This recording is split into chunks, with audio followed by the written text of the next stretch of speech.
কোটা সংস্কার আন্দোলন থেকে অভ্যুত্থান, অন্তর্বর্তী সরকার 1 মাস পার হয়েছে। অনেক কঠিন পথ, আসলে সংস্কারের পথে কতটুকু এগোতে পারলাম, চ্যালেঞ্জ কোথায়? ধন্যবাদ। আমরা গত 5ই আগস্ট থেকে আমরা 1 মাস অতিক্রান্ত হয়েছে, বাংলাদেশ নতুনভাবে স্বাধীন হয়েছে আমরা সবাই বলছি। এতে আমরা সবাই খুশি এবং এদেশের জনগণও খুশি।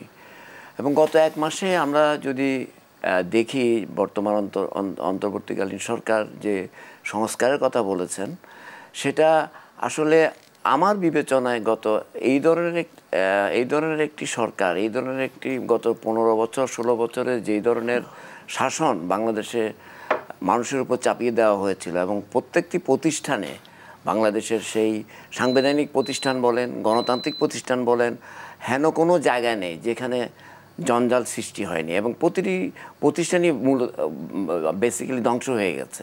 তো সেই ধরনের একটা মানে অবস্থা থেকে দেশ যখন পরিত্রাণ পেল, তখন যেই স্পিডে যেভাবে কাজগুলি করার দরকার ছিল, আমার মনে হয় সেই পর্যায়ে সেভাবে আগাচ্ছে বলে আমার কাছে মনে হয় নাই। আমি এই জন্যই বলছি কথাটা, কারণ এই কাজগুলি এই সরকার যারা আছেন তারা কিন্তু অনেক দিন থাকবেন না, হয়তো আমরা তো জানি না কত অনেক দিন, কিন্তু বাট এই কতগুলি কাজ করে যেতেই হবে, না হলে পরবর্তী যে নির্বাচনের কথা বলা হচ্ছে সেই নির্বাচন করাও একটা দুরূহ ব্যাপার হয়ে যাবে।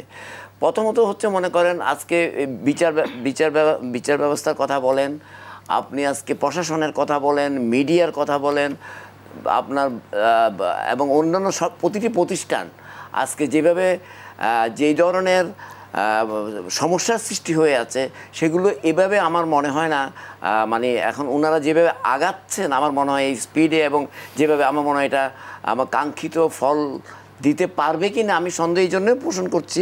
ওনারা করছেন, বাট আমি মনে করি এভাবে হচ্ছে না। আমার সময়টা কম, কারণ আমি মনে করি যে 1 মাসে অনেকগুলি কাজ করা হয়, এগুলো খুব স্পিডে কাজ করতে হবে এবং অত্যন্ত দক্ষ, অত্যন্ত দেশপ্রেমিক লোকের দরকার। আমি বলবো না যে যারা এখানে অ্যাডভাইজারি কমিটিতে এসেছেন তারা সবাই, আমি তাদের কোনো সমালোচনা করছি না, আমরা চাইবো তাদের কাছে বাংলাদেশের মানুষের যে আশা আকাঙ্ক্ষা, ছাত্র জনতার যে আশা আকাঙ্ক্ষা তারা পূরণ করবেন, কিন্তু হচ্ছে না। এই কারণে বলছি, আজকে দেখেন এখন পর্যন্ত পুলিশ কিন্তু তাদের কাজে ফিরে আসে নাই।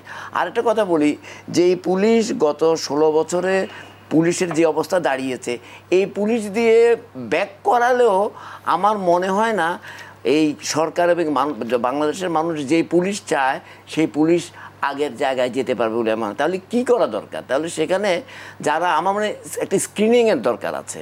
সেই স্ক্রিনিংটাও কিন্তু একটা জটিল কাজ। আপনাকে দেখে দেখে সেখান থেকে বেছে বেছে লোক বাইর করতে হবে, বা আপনাকে এখানে স্ক্রিনিং করে মানে আলাদা করে ফেলতে হবে এবং অনেককে বিদায় করে দিতে হবে। এটা আমি স্ট্রেটলি বলতেছি, বিদায় করে দিতে হবে, কারণ তারা অনেকেই কন্টামিনেটেড হয়ে গেছে, তারা অনেকেই এই পরিমাণ দুর্নীতিবাজ হয়েছে যে তাদের পক্ষে আবার পরিশুদ্ধ হয়ে সত্যিকারের জনগণের বন্ধু হওয়া একেবারেই সম্ভব না।